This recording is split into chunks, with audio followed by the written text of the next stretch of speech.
అసాధ్యమైన వాటిని సుసాధ్యం చేసే దేవుడు మన దేవుడు బలవంతుడు, శక్తివంతుడు. ఎప్పుడైనా సరే మాట్లాడినా ఆయన్నే కనపరచాలి, సమస్యల్ని కాదు.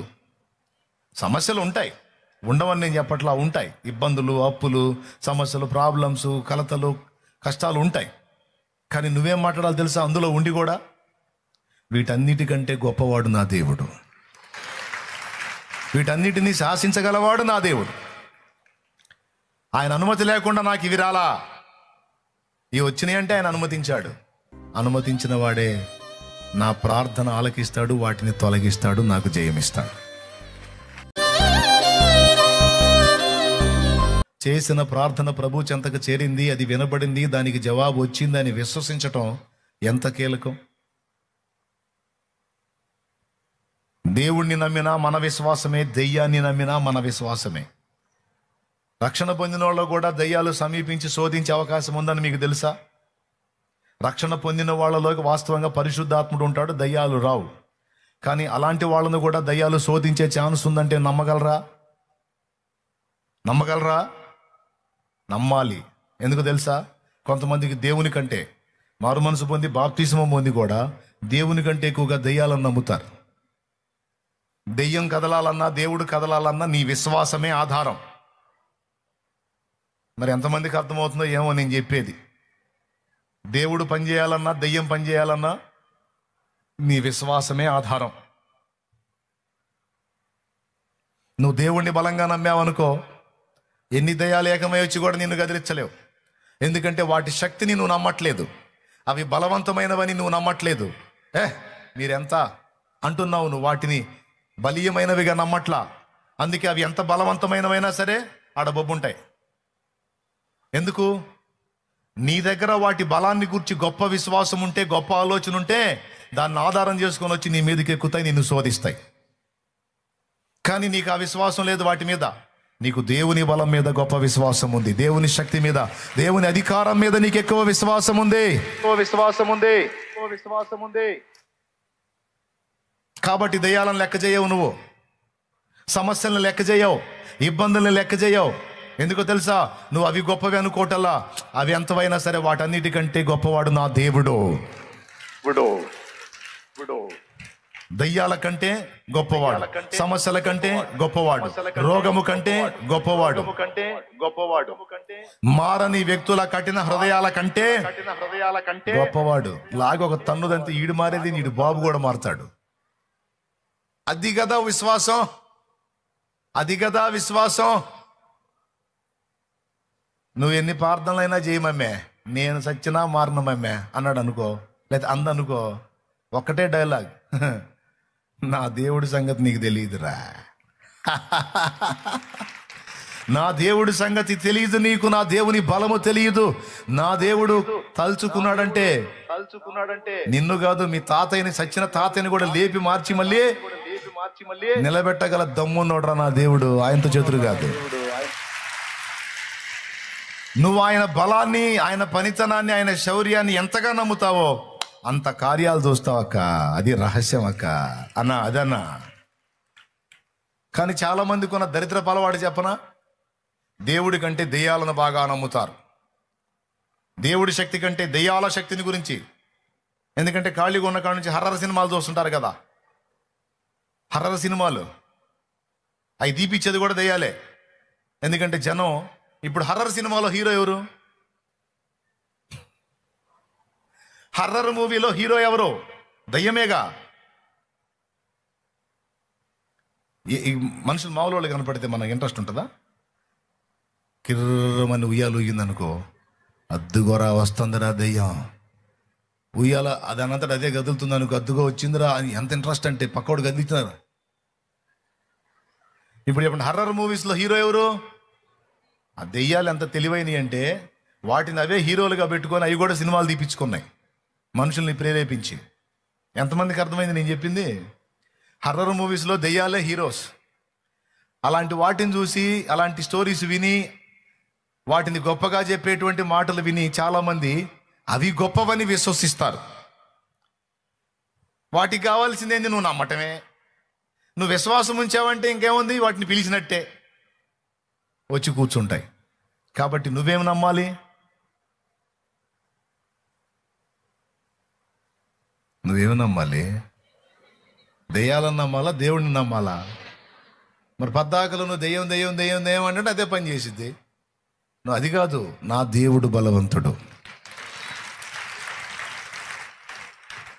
దేవుని ప్రజలందరినీ దారి మళ్ళించిన, యెజబేలును ఎదిరించిన ఏలియా అభిషేకం. దేవుని ప్రజలందరినీ దారి మళ్ళించిన, యెజబేలును ఎదిరించిన ఏలియా అభిషేకం. ఐగుప్తు రాజును గడగడ వణికించి,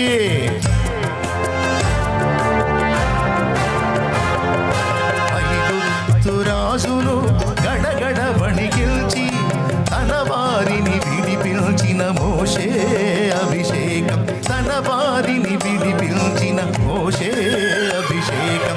హల్లెలూయా హల్లెలూయా హల్లెలూయా హల్లెలూయా హల్లెలూయా హల్లెలూయా ఆరాధన. హల్లెలూయా హల్లెలూయా ఆరాధన. కురిపించుము దేవా నీ ఆత్మవర్షము, బలియింతును నీకై నా జీవితాంతము. కురిపించుము దేవా నీ ఆత్మవర్షము, బలియింతును నీకై నా జీవితాంతము. అప్పట్లో అగ్రరాజ్యం ఈజిప్టు రాజైన ఫరో అంటే అందరికీ హడలే.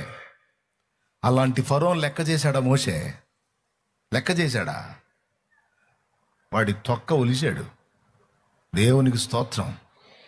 దండం పెట్టి పోన్రా బాబు అన్నాడు వాడు. అంతే. దేవుణ్ణి తక్కువ అంచనా వేసి వేరే వాటిని ఎక్కువ అంచనాలు వేసే దరిద్రపు మైండ్ మనలో మారాలి. ఎప్పుడు దేవుని బలాన్ని, దేవుని ఔన్నత్యాన్ని, దేవుని శౌర్యాన్ని, దేవుని విశ్వాస్యతని మనం గుండెల్లో ఘనపరుచుకుంటూ ఉండాలి. నా దేవుడు బలవంతుడు, నా దేవుడు శక్తివంతుడు, నా దేవుడు సర్వాధికారి, నా దేవుడు సార్వభౌముడు, విశ్వానికే చక్రవర్తి ఆయన. ఈ దెయ్యాలెంత, ఈ మంత్రాలెంత? ఏవి పారవు, ఏవి పని చేయవు. నా దేవుడు పరాక్రమశాలి. అన్నవాడి మీద దేవునాత్మే పనిచేస్తాడు. దేవుని దగ్గరకు వస్తా కూడా దెయ్యాన్ని తలంచుకుంటా ఉన్నారనుకో, అదే పని చేసిద్ది. అందుకే నేను చెప్తున్నా, దెయ్యాలు ఎంత తెలివైనవంటే మనలో ఆ విశ్వాసాన్ని పుట్టించడానికి కొన్ని కళలు కూడా మనకు చూపిస్తాయి. దెయ్యాలు కొన్ని కళలు కూడా చూపిస్తాయి.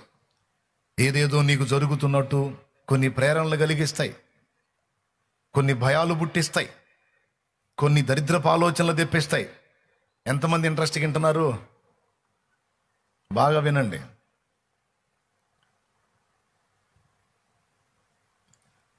దరిద్రపు ఆలోచనలు వస్తుంటే ఏదో జరుగుతుంది, ఏదో కీడు జరగబోతుంది, ఏదో జరగబోతుంది అనిపిస్తుంటుంది.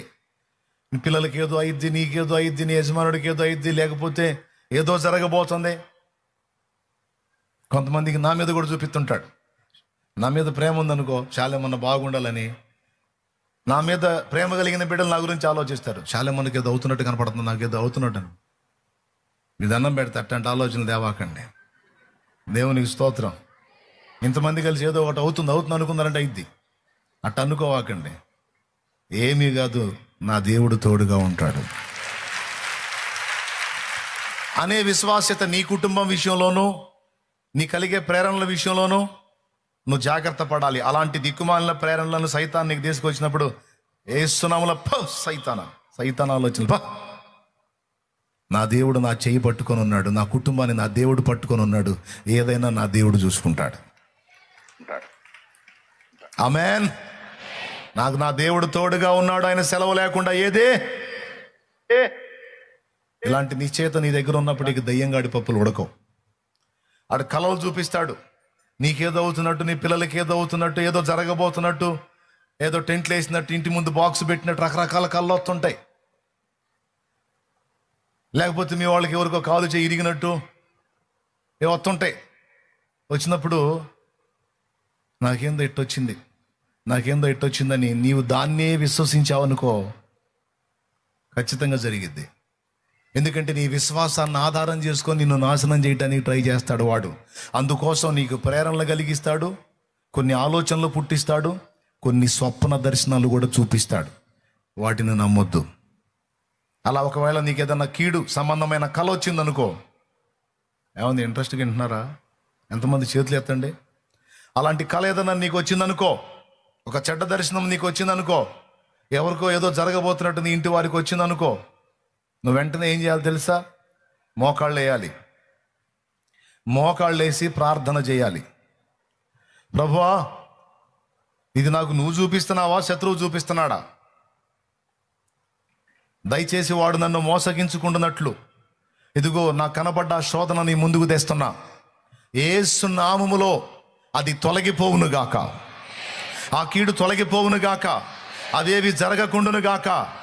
సమస్తాన్ని శాసించే శాసనకర్తవు నువ్వు గనుక ఇది నీ చేతికి అప్పగించి దాని విషయమై నేను విడుదల పొందుతూ యేసు నామములో ప్రార్థిస్తున్నాను తండ్రి అనాలి.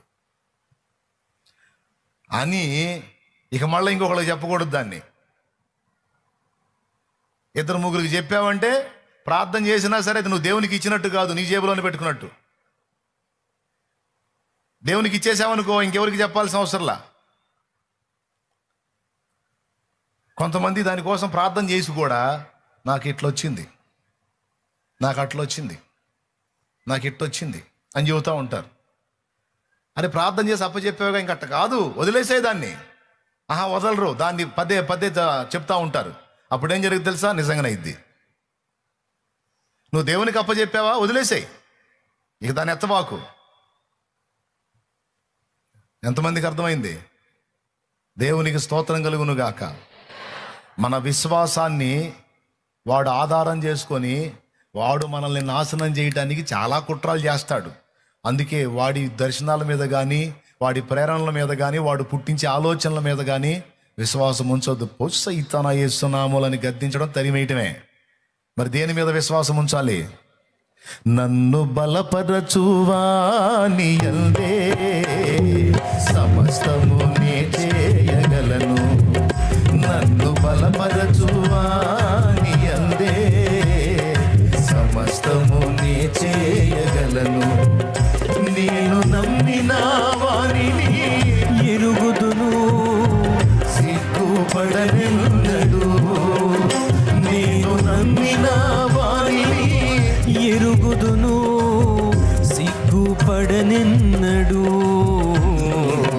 సిగ్గుపడనెన్నడు. నన్ను బలపరచువాని యందే సమస్తము నే చేయగలను. ఆమేన్. హల్లెలూయా. అసాధ్యమైన వాటిని సుసాధ్యం చేసే దేవుడు మన దేవుడు బలవంతుడు, శక్తివంతుడు. ఎప్పుడైనా సరే మాట్లాడినా ఆయన్నే కనపరచాలి, సమస్యల్ని కాదు. సమస్యలు ఉంటాయి, ఉండవని నేను చెప్పట్లా, ఉంటాయి. ఇబ్బందులు, అప్పులు, సమస్యలు, ప్రాబ్లమ్స్, కలతలు, కష్టాలు ఉంటాయి. కానీ నువ్వేం మాట్లాడాలి తెలుసా? అందులో ఉండి కూడా వీటన్నిటికంటే గొప్పవాడు నా దేవుడు, వీటన్నిటినీ శాసించగలవాడు నా దేవుడు. ఆయన అనుమతి లేకుండా నాకు ఇవి రాలా, ఇవి వచ్చినాయి అంటే ఆయన అనుమతించాడు. అనుమతించిన వాడే నా ప్రార్థన ఆలకిస్తాడు, వాటిని తొలగిస్తాడు, నాకు జయమిస్తాడు. కొంతమంది సమస్యలతో నువ్వు బాధపడుతుంటే, సమస్యలతో నువ్వు ఉంటావు కదా, నువ్వు దేవుణ్ణి బట్టి ధైర్యం తెచ్చుకున్నట్టే పక్కన వాళ్ళు వచ్చి ఆడవటం ఎక్కువ చేస్తారు. ఎట్టబడతావునమ్మా, ఎట్ట భరిస్తున్నావునమ్మా, ఎట్ట తట్టుకుంటున్నావునమ్మా అంటుంటారు పక్కన చేరి.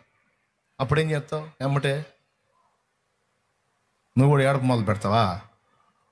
అప్పుడు నువ్వు అనాల్సింది తెలుసా? ఎట్ట పడుతున్నావు అన్నమ్మా, నువ్వు ఎట్ట ఫీల్ అవుతున్నావు, నేను బాగానే ఉన్నానమ్మా, ఎందుకంటే నాకు తోడై ఉన్నోడు నమ్మదగిన వాడమ్మా. ఇన్ని కాదమ్మా, ఇంకా ఇన్ని అయినా సరే వాటి నుంచి బయటికి తేగలడమ్మా, సచిన వాళ్ళని కూడా తిరిగి లేపగలడమ్మా, మళ్ళీ నాకు చూపగలడమ్మా. నాకు డౌట్ లేదమ్మా, నువ్వు ఫీల్ కావాకమ్మా, ముందు నువ్వు మారమ్మా, నువ్వు బాగుపడమ్మా. నా బాధలకి నాకు సమాధానకర్త ఉన్నాడమ్మా, నువ్వేనమ్మా దిక్కు లేకుండా ఉన్నావు అని రిటర్న్ కౌంటరే.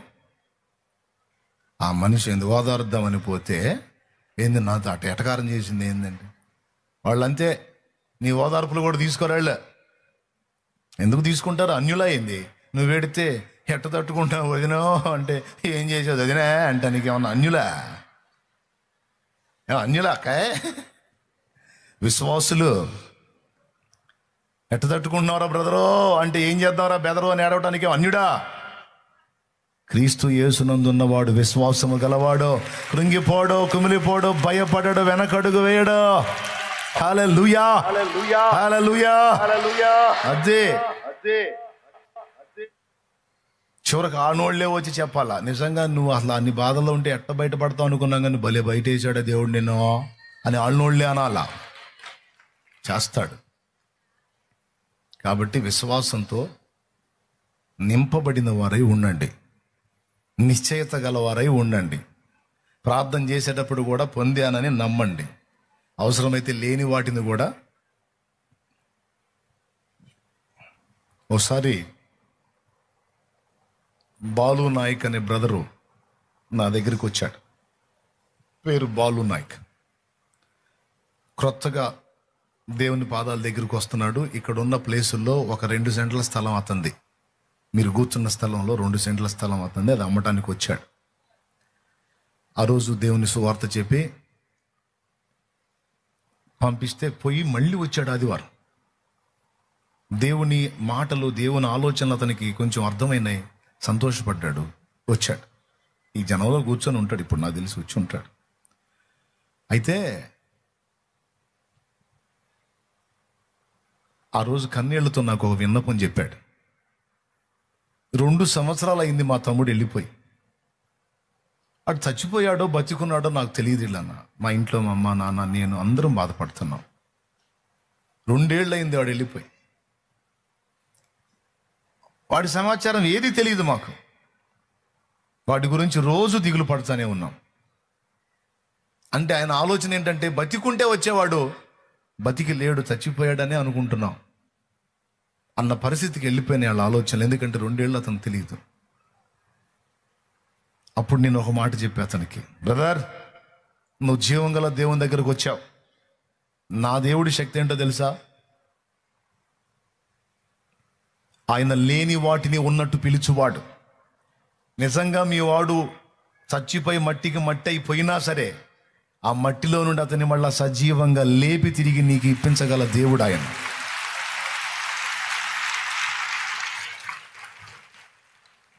అలాంటి వాడు ఆయన. మృతులను సజీవులుగా పిలుచువాడు. ఇప్పుడు మనం కోల్పోయిన మన వాళ్ళందరినీ మళ్ళీ ఇస్తాడు మనకి, అది పక్కా, దానికి డౌట్ ఏం లేదు. ఇప్పుడు ఇవ్వచ్చుగా అంటే ఇస్తారు, దడ తగ్గించుకో ఇస్తారు. ఆ సమయం ఉంది, ఆ సమయం వచ్చినప్పుడు ఇస్తారు తప్పకుండా అని నేను చెబుతా. తప్పకుండా ఇస్తాడు.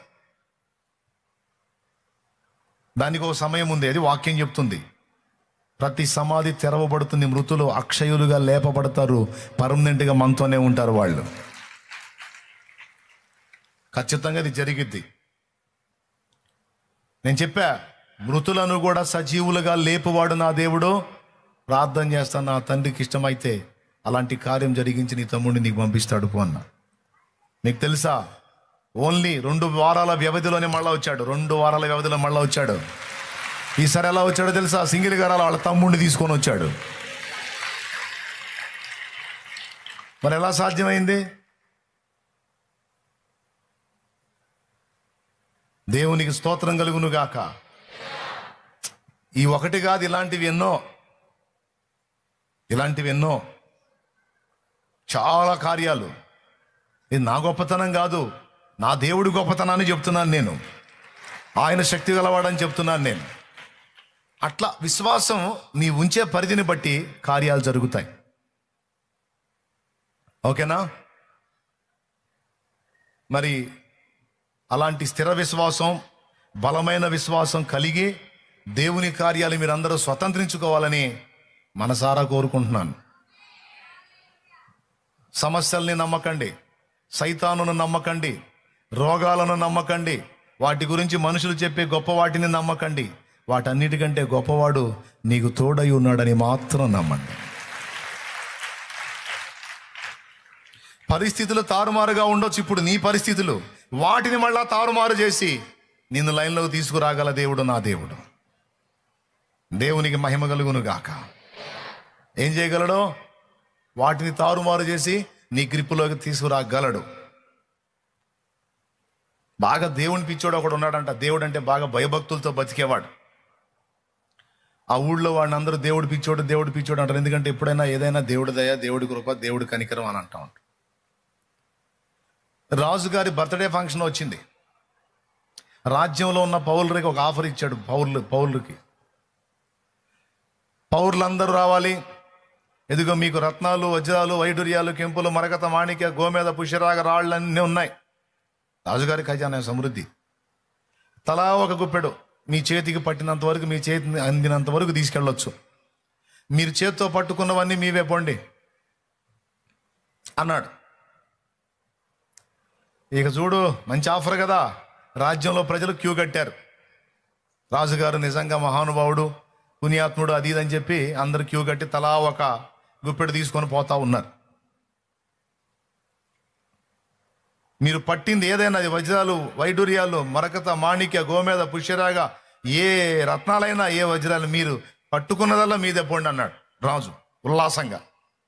ప్రజలు దండం పెడుతున్నారు, మహానుభావాన్ని దండం పెడుతున్నారు, గుప్పెడు తీసుకొని పోతున్నారు. ఆ తీసుకొని వెళ్ళేటప్పుడు వీడు కూడా కూర్చున్నాడు అక్కడ. ఎవరు? దేవుడు పిచ్చోడు. తీసుకెళ్ళేవాళ్ళు లేదు, తీసుకొని వెళ్ళేవాళ్ళు అరిశారు, రే బుద్ధి లేదా, క్యూలో పోతే నీ కొడుకు ఇప్పుడు వస్తాయి కదరా, నువ్వేం కష్టపడేదా, ఊరికి ఇచ్చేదేగా, పోయి తెచ్చుకోవచ్చుగా, ప్రతిదానికి దేవుడు దేవుడు అనుకుంటా పోరా అని క్లాస్ ఇస్తున్నారు. వాడు అంటున్నాడు, దాన్ని ఏముందిలే కానీ అంటున్నాడు. దేవుడు ఉన్నాడులే, నాకు దేవుడు ఉంటే చాలే అంటున్నాడు. ఇటు దేవుడు ఉంటాడు రా, దేవుడు లేడని కాదు, మనం కష్టం కూడా మనం పడాలి. నేనేం కష్టపడినంటల్లా, నేను దేవుడి మీద అనుకున్నాడు, నన్ను పిచ్చోడు అనుకుంటున్నారు మీరు. మీకంటే ఎక్కువ నేను పొందుతాను, మీకెందుకు మీరు పోండి అంటున్నాడు వాడు. మాకంటే ఎక్కువ పొందుతావా? ఇంకాసేపు ఆలస్యం చేసావంటే ఆ బస్తాలు ఖాళీ అయిపోతే ఆ గుప్పిడి కూడా దక్కదు, వెదవా పోరా అంటున్నారు. వాడేం చేశాడు తెలుసా? ఈ క్యూల్లోకి వెళ్ళాల. అటు ఇటు క్యూలు ఉన్నాయి, మధ్యలో రాజుగారి సింహాసనం, రాజుగారి దారి ఉంది. వీడు నేరుగా ఆ క్యూలోకి పోలా, ఈ క్యూలోకి పోలా, నేరుగా రాజు దగ్గరకు వచ్చాడు. రాజు దగ్గరకు వచ్చి రాజు అంటున్నాడు, ఇవన్నీ మీ సొంతం, ఇక్కడ ఉన్నవన్నీ మీ సొంతం, దేన్ని పట్టుకున్నది మీదే పోండి అంటున్నాడు. వీడు పోయి రాజుగారు చేయబట్టుకున్నాడు. ఎవరు చేయబట్టుకున్నాడు? రాజుగారు చేయబట్టుకున్నాడు. మహారాజా మీరు మాట తప్పరు కదా అన్నాడు. నా చేయి పట్టుకున్నావు ఏందన్నాడు. ఇక్కడ ఉన్నవన్నీ ఏది పట్టుకున్నది మీదే అన్నారు. ఆ వజ్రాలు నాకు ఎక్కువ కాదు, ఈ వైడూర్యాలు నాకు ఎక్కువ కాదు, మీరు వాటన్నిటికంటే గొప్పవారు మహారాజా అన్నాడు. జ్ఞానవంతుడు పోయి ఇక్కడ రాజుని గణపరిచాడు. అంతేకాదు, రాజుని ఇప్పుడు చేతిలో పట్టుకున్నాడు. ఇప్పుడు మిమ్మల్ని నేను చేతబట్టాను, అవేవి కాదు, నాకు మీరు కావాలన్నాడు. నన్నేం చేసుకుంటావారా, అవి తీసుకెళ్తే నీకేమన్నా ఉపయోగపడతాయి, ఏదన్నా ఆహారానికి వస్తాయంటే కాదు కాదు కాదు, నాకు మీరు కావాలి, మీరుంటే చాలన్నాడు. అర్థమైంది అప్పుడు రాజుకి, వీడి మేధాశక్తి అర్థమైంది. నీ జ్ఞానం నాకు అర్థమైంది, చెప్పు ఏం చేయమంటావు, నన్ను పట్టుకున్నావు కనుక ఇప్పుడు నేను నీ వశం చెప్పు అన్నాడు. ఆ తీసుకెళ్ళి అన్నీ తెచ్చిపోయామన్నాడు. మళ్ళీ వాళ్ళు అన్నీ తీసుకొని పోయారు కదా, అవన్నీ తెచ్చి మళ్ళీ పోయమని అన్నాడు. రాజు ఆజ్ఞ, ఎవరక్కడ? చిత్త మహారాజా, వాళ్ళు తీసుకెళ్లారు కదా, మళ్ళీ దండో రాయించండి, మొత్తం తెచ్చిపోయాను. రాజు అన్నాడు, ఇది నాకు అవమానం కాదంటే, అవమానం కాదు, మా వాళ్ళకి కళ్ళు తెరవాలి నేను, నీకు అవమానం రాదు మహారాజా, నీకెందుకు నేను చెప్పినట్టు చేయండి. మరి వాడు చేయబట్టుకున్నాడుగా, దండోరా వేయించాడు, మొత్తం తెచ్చిపోసారు. రాజు ఆజ్ఞ, లేకపోతే శిరచ్ఛేదం, ఒక్క రాయి పోకుండా తెచ్చిపోసారు, మొత్తం బస్తాలన్నీ నిండిపోయి. చెప్పు ఇంకేం చేయమంటావు అంటే, ఇవన్నీ ప్యాక్ చేయించి మా ఇంటి దగ్గరికి చేర్చమని మహారాజా అన్నాడు. పుట్టినరోజు నాది కదా అంటే, రాజ్య ప్రజలకి కనువిప్పు కలిగించాలి మహారాజా, దయచేసి నా మాట వినండి అన్నాడు. సరే, వీటికి తోటి ఇంకా అన్ని కావాలన్నాడు. రెండింతలో తీసుకెళ్ళి ఆడి ఇంటి దగ్గర క్యూలు కట్టారు, ఆడి ఇంటి దగ్గర పెట్టారు. ఆడు కూర్చున్నాడు మధ్యలో. ఇప్పుడు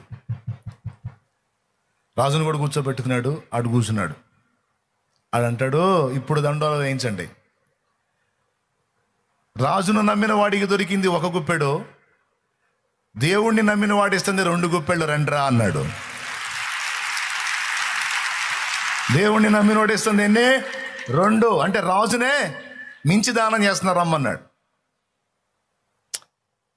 మెరుపులాగా పుట్టిస్తాడండి ఒక ఐడియా. ఈ పెద్ద పెద్ద మనగాళ్ళు తలకిందులు ఏదేదో సాధించేదో ఇంత చేస్తే నీకు జస్ట్ ఒక మెరుపు లాంటి ఆలోచన పుట్టించాడంటే వాడు ఇంత కొప్పేసుకొని మురిసిపోతే నువ్వు ఇంత చేసేటట్టు చేస్తాడు ఆయన. కాదని చెప్పగలవా? రాజు గొప్ప, రాజును మించిన వాడా దేవుడు? మరి ఇప్పుడు చెప్పండి. అందుకే అనాలి, నేను నమ్మిన వానిని సిగ్గుపడనెన్నడు.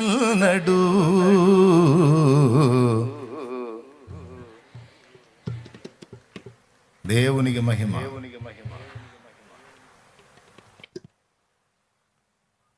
అందుకు నేను దేవుణ్ణి పట్టుకోండి అంటుంది.